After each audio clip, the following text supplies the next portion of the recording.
Hello everybody, मेरा नाम है प्रशांत प्रकाश और स्वागत है आपका मेरे YouTube channel science special classes में।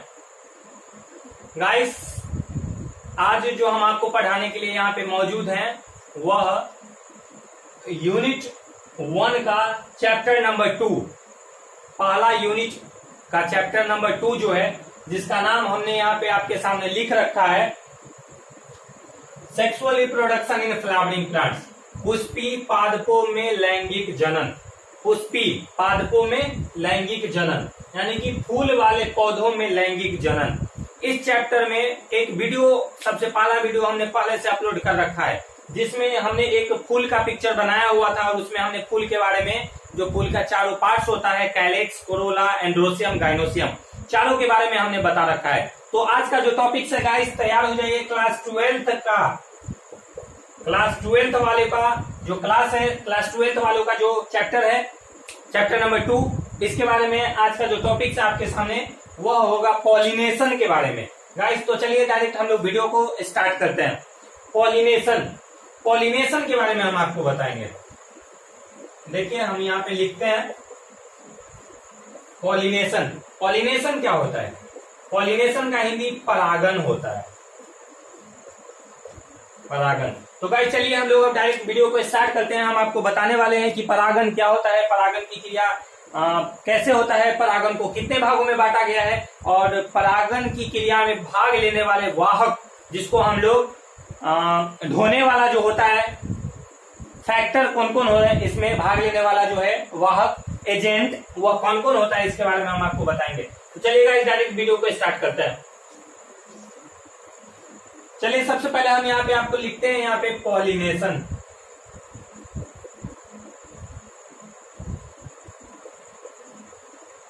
पॉलिनेशन जिसका हिंदी होता है परागन।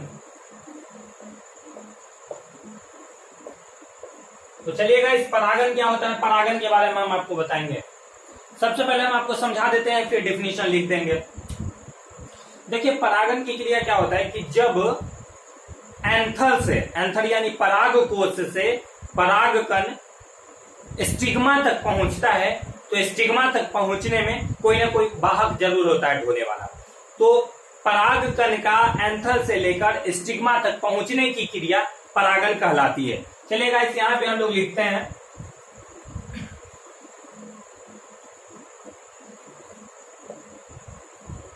परागकोश से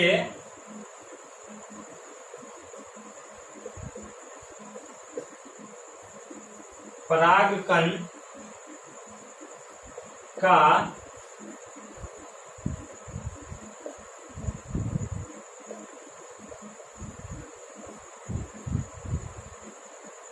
वर्तिकाग्र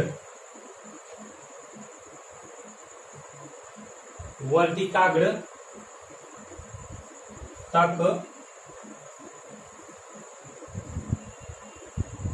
पहुंचने की क्रिया परागन कहलाती है।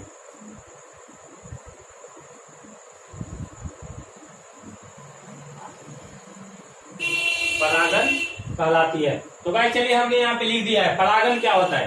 परागकोश से परागकण का वर्तिकाग्र तक पहुंचने की क्रिया परागन कहलाती है। यानी कि जब परागकण परागकोश से वर्तिकाग्र तक पहुंचेगा, यानी कि परागकोश क्या होता है, तो परागकोश स्टामेन का एक भाग है जो एंड्रोसियम का भाग है। तो एंड्रोसियम के एक भाग को स्टामेन कहते हैं, जो पिछले वीडियो में हमने बता रखा है।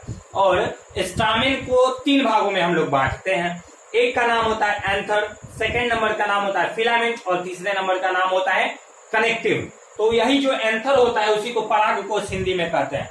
तो परागकोश से परागकण का वर्तिकाग्र तक, वर्तिकाग्र क्या होता है, तो वर्तिकाग्र का इंग्लिश में इसको हम लोग कहते हैं स्टिग्मा। स्टिग्मा क्या होता है, तो गाइनोसियम का जो एक भाग होता है जिसका नाम है कार्पेल या पिस्टिल, उसको हम लोग 3 भागों में बांटते हैं। पिछले वीडियो में बताया हमने, जरूर देखिएगा वह वीडियो, तो यह लाइन आपको पूरी तरह से समझ में आएगा। वह वीडियो अगर आप लोग देखते हैं, उस वीडियो को पूरी तरह से समझ जाते हैं, तो यह वीडियो आपके लिए बहुत लाभदायक होने वाला है। तो वर्तिकाग्र क्या होता है, स्टिग्मा। कार्पेल या पिस्टिल का जो एक भाग होता है स्टिग्मा, स्टाइल और ओवरी। तो स्टिग्मा जो होता है उसी को हिंदी में वर्तिकाग्र कहते हैं। तो परागकोश से परागकण का वर्तिकाग्र तक पहुंचने की क्रिया परागन कहलाती है। अब पहुंचने की क्रिया, तो पहुंचने की क्रिया परागन कहलाएगी, लेकिन पहुंचेगा कैसे? तो पहुंचाने में, इसको परागकण को वर्तिकाग्र तक पहुंचाने में कुछ एजेंट इसमें भाग लेते हैं, कुछ वाहक इसमें भाग लेते हैं जो एक जगह से दूसरे जगह वहां तक पहुंचाते हैं। तो इसमें वाहक कौन कौन सा होता है, तो इसी वाहक के बारे में हम लोग पढ़ेंगे। तो इसमें हम लोग पढ़ेंगे कि परागन की क्रिया में दो तरह के वाहक इसमें भाग लेते हैं। एक का नाम होता है जैविक वाहक और एक का नाम होता है अजैविक वाहक, जिसको हम लोग इंग्लिश में एबायोटिक एजेंट और बायोटिक एजेंट कहते हैं। तो चलिए गाइस, अब हम लोग इसको थोड़ा सा इससे आगे बढ़ते हैं और इसमें आपको बताएंगे कि परागन की क्रिया में कौन कौन वाहक भाग लेते हैं। गाइस, हम लोग इससे आगे हम लोग ऐसे लिख सकते हैं कि टाइप्स ऑफ पॉलिनेशन, यानी कि पॉलिनेशन जो होता है इसको कितने भागों में बांटा गया है, इसमें कौन कौन से भाग लेते हैं। देखिए, परागन की क्रिया में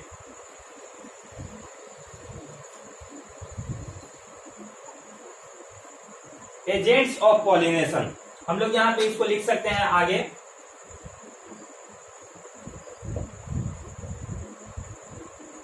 एजेंट्स ऑफ पॉलिनेशन, यानी कि परागन की क्रिया में भाग लेने वाले वाहक।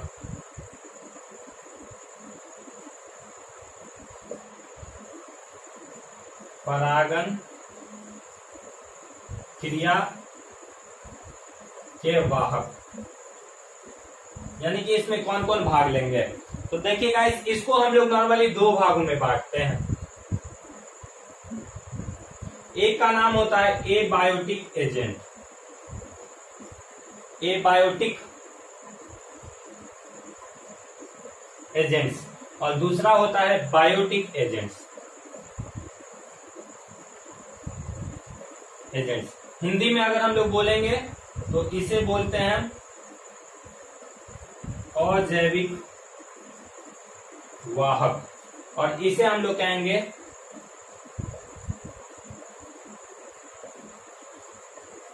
जैविक वाहक।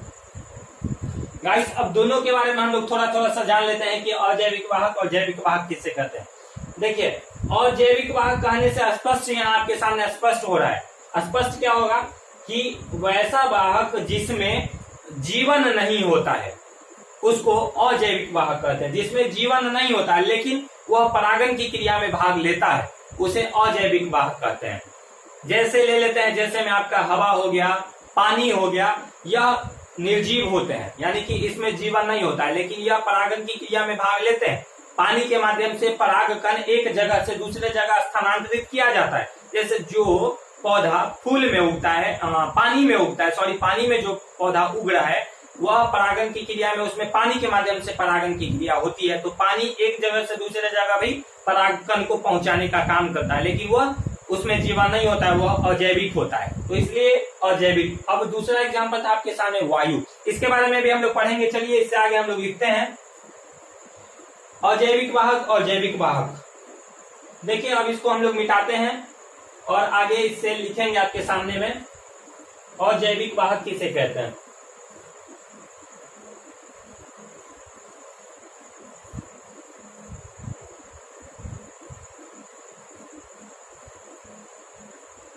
देखिए, इसके बाद हम लोग लिखने वाले हैं अजैविक वाहक किसे कहते हैं।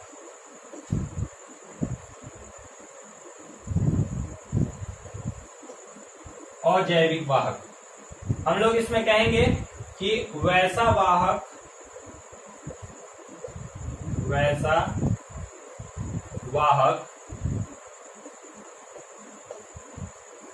जिसमें जीवन नहीं होता है,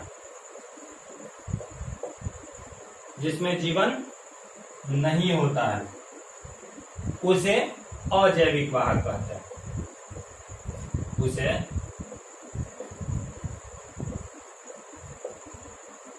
अजैविक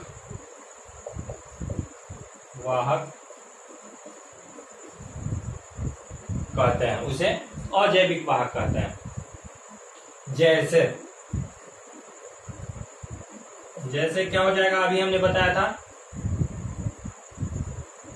जल के माध्यम से होता है तथा वायु, जल तथा वायु। तो वैसा वाहक जिसमें जीवन नहीं होता उसे अजैविक वाहक कहते हैं, जिसका एग्जाम्पल आ गया आपके सामने जल तथा वायु। जल के माध्यम से तो बता दिया हमने, वायु के माध्यम से कैसे होगा। तो वायु के माध्यम से भी जब हवा तेजी से बहेगा, आंधी का तूफान आएगा, जब हवा तेजी से बहेगा तो उस टाइम क्या होगा कि जो परागकण होगा उसका वजन चूंकि हल्का होता है, हवा उसको उड़ा करके एक स्थान से दूसरे स्थान पर ले जाएगा, और जिस स्थान पे परागकण जाकर के गिरेगा दूसरे वर्तिकाग्र पर जाकर के पहुंचेगा, तो वहां जो है फर्टिलाइजेशन का काम होना शुरू हो जाएगा, निषेचन की क्रिया हो जाएगी। तो जल तथा वायु हो गया। अब सेकेंड नंबर आपके सामने क्या था, जैविक वाहक। तो गाइस इसी में हम लोग लिख सकते हैं कि जैविक वाहक किसे कहेंगे। तो इसी में देखिए हम इसी को चेंज कर देते हैं, ठीक है। जैविक वाहक तो वैसा वाहक जिसमें जीवन नहीं होता है, तो इसमें क्या हो जाएगा कि वैसा वाहक जिसमें जीवन होता है उसे जैविक वाहक कहते हैं, उसे जैविक वाहक कहते हैं। तो गाइस इसी में हमने चेंज कर दिया, वैसा वाहक जिसमें जीवन होता है उसे जैविक वाहक कहते हैं। इसका जैसे में चेंज हो जाएगा, जैसे में क्या आएगा इसके सामने कि जिसमें जीवन होता है, तो इसके सामने आ जाएगा मनुष्य हो सकता है, मनुष्य, जानवर, पक्षी, है ना, पक्षी, कीट इत्यादि, कीट इत्यादि। तो ये सब जो है जैविक वाहक के उदाहरण है। तो गाइस अगली वीडियो में हम आपके सामने बात करेंगे कि जैविक वाहक को भी कितने भागों में बांटा गया, जैसे मनुष्य हो गया, जानवर हो गया, पक्षी हो गया, कीट हो गया। इन सब जब वाहक परागकण को ढोने का काम करेंगे तो उस प्रक्रिया को हम लोग क्या कहेंगे, वो भी आपके सामने आने वाला है। तब तक चलिए गाइस, हमने आपको बता दिया है कि परागन की क्रिया क्या होता है। अब हम आपको बताएंगे कि परागन की क्रिया को कितने भागों में बांटा गया है। परागन की क्रिया को कितने भागों में बांटा गया है। तो हम सब लोगों ने पढ़ रखा है, परागन की क्रिया को दो भागों में बांटा जाता है। एक का नाम होता है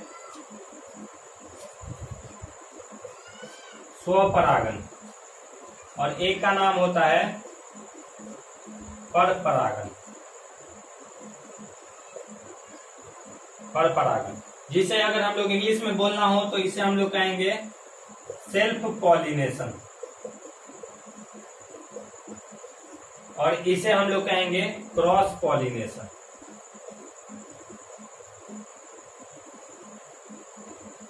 क्रॉस पॉलिनेशन। चलिए गाइस, अब हम आपको बताएंगे सेल्फ पॉलिनेशन और क्रॉस पॉलिनेशन यह क्या होता है, स्वपरागन और परपरागन किसे कहते हैं। गाइस चलिए, स्वपरागन के बारे में हम लोग कहेंगे कि जब एक फ्लावर के एंथर से, यानी कि जब एक फूल के पराग कोश से उसी फूल के वर्तिकाग्र तक अग्र परागकण पहुंचता हो जिसमें किसी बाहरी वाहक की आवश्यकता नहीं पड़ती हो, तो उस प्रकार के परागन को स्वपरागन कहते हैं। चलिए गाइस, अगर आप लोग बोले तो हम यहाँ पे लिख देते हैं आपके सामने में स्वपरागन की परिभाषा। वीडियो लंबा होगा तो होगा, कोई बात नहीं है, हम परिभाषा लिखते हुए चलेंगे। जो 12th क्लास में बच्चे हैं, जो पढ़ने वाले हैं, वो आराम से आप लोग उतार सकते हैं, ठीक है। उतार करके हमारी सारी वीडियो को देखते देखते आप लोग फेयर भी कर सकते हैं, ठीक है। तो स्वपरागन किसे कहते हैं, चलिए यहाँ पे हम आपके सामने अब लिखेंगे स्वपरागन किसे कहते हैं। देखिए, स्वपरागन में हम लोग कहेंगे इस तरीके से,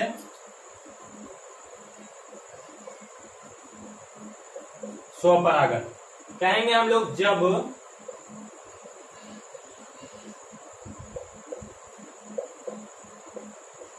एक फूल के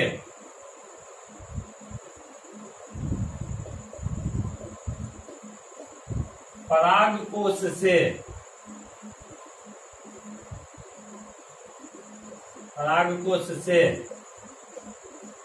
उसी फूल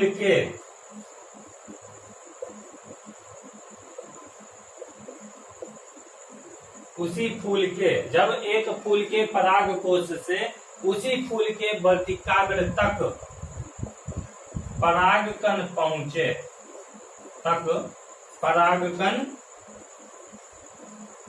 पहुंचे, जिसमें किसी बाहरी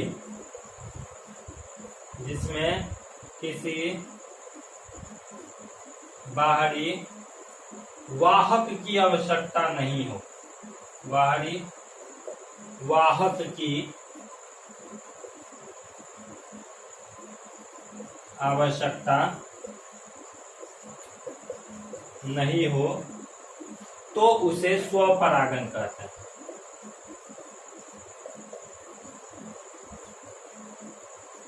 तो उसे स्वपरागन कहते हैं। चलिए गाइस, अब इस सबको समझ लेते हैं। हमने जानबूझ करके बोर्ड को भर दिया है ताकि आप लोग को समझ में अच्छे से आ जाए। देखिए, हम आपके सामने यहाँ पे लिखे हैं स्वपरागन। चलिए गाइस, हम यहाँ पे आपको बता रहे थे कि स्वपरागन किसे कहेंगे।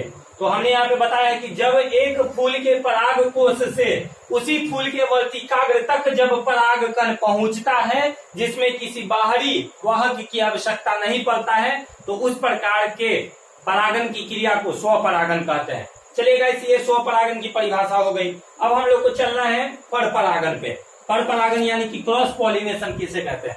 चलिए इसको हम लोग मिटाते हैं और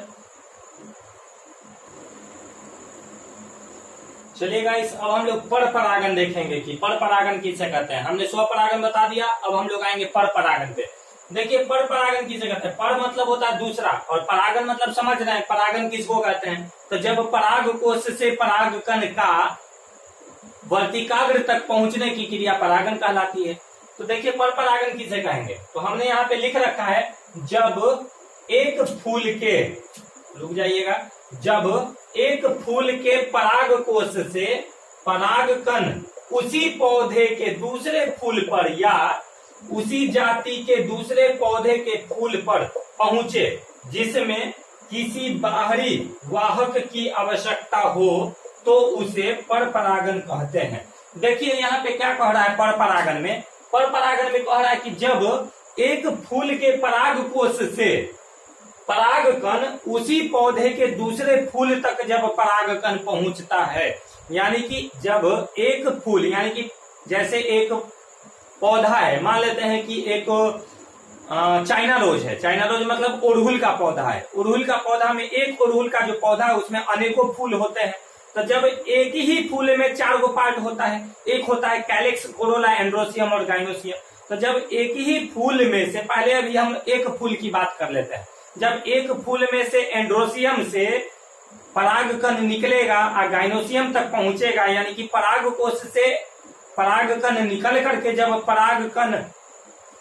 पराग कोश से निकलकर वर्तिकाग्र तक पहुंचेगा, जिसमें किसी बाहरी वाहक की आवश्यकता नहीं पड़ेगा, तो उसे स्वपरागन कहेंगे। लेकिन परपरागन किससे कहेंगे। तो एक फूल से दूसरे फूल पर, अभी हमने बताया था स्वपरागन में कि एक ही फूल पर, लेकिन परपरागन में क्या होगा कि एक फूल से दूसरे फूल के वर्तिकाग्र तक जब पहुंचेगा तो उसे परपरागन कहेंगे। या हमने एक लाइन और इसमें जोड़ दिया है, उसमें आपको क्या कह रहा है कि उसी जाति के दूसरे पौधे के फूल पर, यानी कि उसी जाति का, यानी कि अड़हुल का जो पौधा होगा उसमें अनेक प्रजाति का पौधा होगा, तो एक ही जाति का जो पौधा होगा उसमें किसी दूसरे पौधा पर जाकर के अगर परागकण रुकता है, वर्तिकाग्र पर जाकर के अगर किसी भी माध्यम से अगर परागकण वहां पहुंच जाता है, तो उसमें परागन की क्रिया हो जाएगी।